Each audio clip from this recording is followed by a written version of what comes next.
ఆరోగ్యశ్రీ అంత గొప్ప ఫ్లాగ్షిప్ ప్రోగ్రామ్ని పూర్తి స్థాయిలో అమలు చేయకపోవడానికి కారణం ఏంటి? అండ్ మీ గవర్నమెంట్ ఈ విషయంలో ఎలాంటి చొరవ తీసుకుంటుంది? 2019లో మనం కనుక చూసుకున్నట్టయితే ఆరోగ్యశ్రీ ప్రొసీజర్స్ 1059 ఉండేది.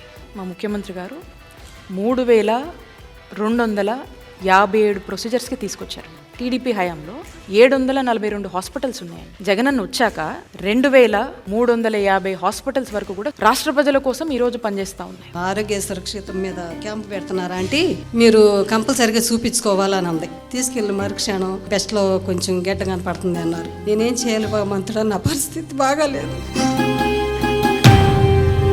తెల్లారి హాస్పిటల్కి వెళ్తే ఆ రోజు అన్ని టెస్టులు చేశారు. ధైర్యం చెప్పి తీసుకెళ్లారు, ఆపరేషన్ చేయించారు. నాకు ₹1 ఖర్చు కాలేదమ్మా. మంచి భోజనము, టిఫిన్, పాలు